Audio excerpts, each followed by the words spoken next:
En el último tema estuvimos explicando en forma detallada la gran profecía de los 2300 días o años del profeta Daniel, y espero que la hayan podido comprender.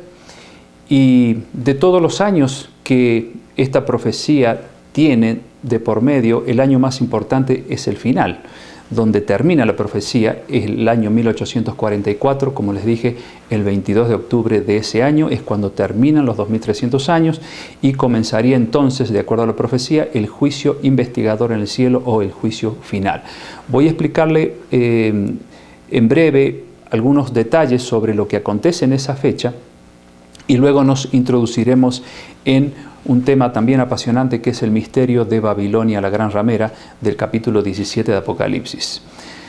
Y si ustedes están viendo por primera vez este video, les recomiendo, como siempre lo hago, que vayan a la lección 1 para que puedan entender todo este proceso de aprendizaje y de esa manera logren sacarle provecho al curso del Apocalipsis. Hay un espacio también en la website para dejar sus opiniones, preguntas, pedidos de oración también, y de esa manera estaremos en contacto y podremos responder a esas inquietudes con mucho gusto. Vamos a orar como siempre hacemos para pedir que sea siempre nuestro Dios el que nos guíe en cada lección. Querido Dios, gracias porque estamos nuevamente abriendo tu palabra con la confianza de que tu Espíritu Santo habrá de darnos entendimiento y sabiduría para comprender estas grandes maravillas que has dejado escritas a través de tus profetas. Bendícenos al estudiar una lección más. Bendice a mis amigos que están siguiendo este curso en el nombre de Jesús. Amén. Bueno, les había mencionado en la lección anterior que ocurre algo interesante en el año 1844. En realidad ocurren varias cosas, pero entre esas cosas quiero destacar una de ellas. Se produce un gran chasco y les comento brevemente por qué se produjo ese chasco o ese amargo momento. El bautista Guillermo Miller fue el estudioso de las profecías que estaba comenzando a entender, luego de mucho estudio de la palabra de Dios a la luz de una vela, porque no existía la electricidad en ese entonces, entendió muchas cosas que estamos ahora nosotros viendo en la palabra de Dios. Y cuando estudió la profecía de los 2300 días o años, él descubrió que 1844 era la fecha final de la profecía, el 22 de octubre de ese año. Y cuando el profeta Daniel dice que al cabo de los 2300 años el santuario será purificado, es decir, comenzaría el juicio final en el cielo, Guillermo Miller entendió que el santuario era la tierra y que la purificación significaba la segunda venida de Cristo, y con el fuego destruirá a los impíos y destruirá la tierra. Teniendo eso en mente, por no haber estudiado como hicimos nosotros la doctrina del santuario, para entender bien qué es eso de la purificación del santuario, entonces él anunció a todo el mundo de que, de alguna manera u otra, especialmente aquí en este país, Estados Unidos, de que Jesús vendría por segunda vez. Y ese mensaje se fue por todas partes. Y el 22 de octubre de 1844 hubo una preparación espiritual muy grande porque se esperaba que Jesús viniera y Jesús obviamente no vino, y ahí se produjo el gran chasco. Porque recuerden, Guillermo Miller, si bien era un estudioso de la Biblia, pero se descuidó un poquito en el estudio que le faltaba de hacer sobre lo que significa la función del santuario en la tierra y lógicamente en forma paralela en el cielo. Sin embargo, fue un instrumento poderoso de Dios para descubrir estas grandes profecías, porque luego sí entendió, luego del chasco sí entendió que el acontecimiento no era la segunda venida de Cristo, porque Cristo no dejó fechas para su retorno, sino que en el cielo se iniciaba la purificación del santuario o el juicio investigador o juicio final. Ese gran chasco ustedes los pueden leer en el capítulo 10 de Apocalipsis, que más adelante en otra ocasión lo vamos a estudiar completito. Por eso en el Apocalipsis 10 dijo: es necesario que profetices otra vez sobre muchos pueblos, naciones y lenguas, porque previo a esto dice que se produjo como una amargura al haber descubierto las grandes enseñanzas de esta profecía, que causó dulzura, dice así aquí, pero luego hubo una amargura porque se produjo el chasco, es decir, no hubo una comprensión cabal de lo que realmente pasaba el 22 de octubre de 1844. Por lo tanto, el gran chasco estaba predicho en el capítulo 10 de Apocalipsis. Bueno, hecha esta aclaración, vamos al estudio del misterio de Babilonia. El capítulo 17 de Apocalipsis nos habla de este misterio y quiero que prestemos mucha atención a lo que Dios nos enseña allí. Se dice que ante una botella de jugo, por ejemplo, hay dos actitudes. Por ejemplo, si la botella está a la mitad, el optimista dice, qué bueno, todavía queda la mitad de jugo. Pero el optimista dice, uy, qué lástima, ya se tomaron la mitad. Bueno, yo creo que el Apocalipsis nos presenta también de alguna manera ese tipo de sentimiento. Algunos pueden sentirse felices de haber descubierto una gran verdad, aunque pueda ser tarde en sus años de vida, y otros puedan decir, qué bueno, ¿no es cierto? Porque a pesar de haber vivido en la ignorancia tantos años, hoy descubro la verdad. Espero que ese sea el sentimiento de ustedes y del mío al descubrir el misterio de Babilonia. ¿Por qué aparece la palabra Babilonia aquí en el capítulo 17? Recuerden que Babilonia existió, fue un imperio poderoso en el Antiguo Testamento. Allí estuvo el rey Nabucodonosor de líder y fue un hombre muy idólatra. Sin embargo, al fin él se convirtió en hijo de Dios. Un día vamos a estudiar acerca de la profecía del sueño de Nabucodonosor del libro de Daniel capítulo 2. Es sumamente interesante. Entonces Babilonia aquí en el Nuevo Testamento, en el Apocalipsis, se la usa como un símbolo, ¿no?, de esa Babilonia que ya no existe más, porque estaba profetizado en Isaías capítulo 13, 19 al 21, de que Babilonia, el imperio de Babilonia, iba a ser destruido y nunca más sería habitado. Así que eso se cumplió y aquí en el Apocalipsis se vuelve a usar la palabra Babilonia en forma mística o simbólica. Es interesante que en la traducción católica de la Biblia Católica de Jerusalén, comentando acerca del capítulo 17, verso 5 de Apocalipsis, que ya lo vamos a leer, dice que Babilonia es nombre simbólico de Roma.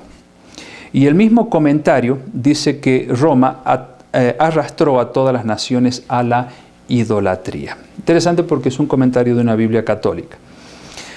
Ahora, ¿qué dice el capítulo 17 acerca de este poder? Vamos a leer desde el versículo 1 en adelante para entender a quién se refiere. Vino entonces uno de los 7 ángeles que tenían las 7 copas y habló conmigo diciéndome, ven acá y te mostraré la sentencia contra la gran ramera, la que está sentada sobre muchas aguas. ¿Se acuerdan cuando analizamos el significado de aguas? Ahí en el versículo 15 del capítulo 17 mismo dice, a las aguas que has visto donde la ramera se sienta son pueblos, muchedumbres, naciones y lenguas.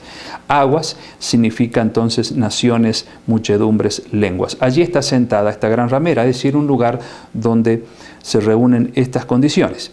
Versículo 2, con la cual han fornicado los reyes de la tierra y los moradores de la tierra se han embriagado con el vino de su fornicación. Y me llevó en el espíritu al desierto y vi una mujer sentada sobre una bestia escarlata llena de nombres de blasfemia que tenía 7 cabezas y 10 cuernos. ¿Se acuerdan cuando estudiamos también acerca de las 7 cabezas y 10 cuernos? El mismo San Juan, un poquito más adelante, dice en el versículo 9 del mismo capítulo 17, esto para la mente que tenga sabiduría, las 7 cabezas son 7 montes sobre los cuales se sienta la mujer. Y luego habla de los 10 reinos, o en este caso menciona los 10 cuernos, que son 10 reinos, como lo dice en el versículo 12, 10 reinos. Y la mujer, dice el 4, estaba vestida de púrpura y escarlata y adornada de oro, de piedras preciosas y de perlas. Tenía en la mano un cáliz de oro lleno de abominaciones y de la inmundicia de su fornicación. Y el versículo 5 dice, y en su frente un nombre escrito, un misterio, Babilonia la grande, la madre de las rameras y de las abominaciones de la tierra. El 6 dice, vi la mujer, o sea, vi a esa mujer, a esa iglesia, ebria de la sangre de los santos y de la sangre de los mártires de Jesús. Y cuando la vi, quedé asombrado con gran asombro.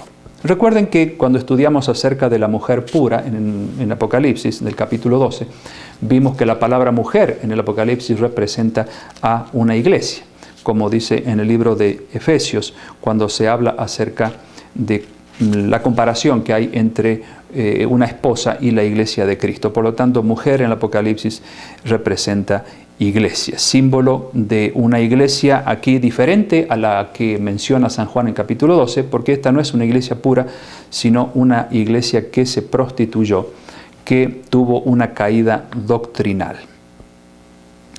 De paso, hablando de esa prostitución o esa fornicación, en la misma Biblia de Jerusalén, traducción católica, comentando el versículo 1 del capítulo 17 de Apocalipsis, dice que la prostitución es símbolo de idolatría. Es decir, aquí se habla de una mujer que se prostituyó, es decir, que permitió que entrase la idolatría dentro de la misma.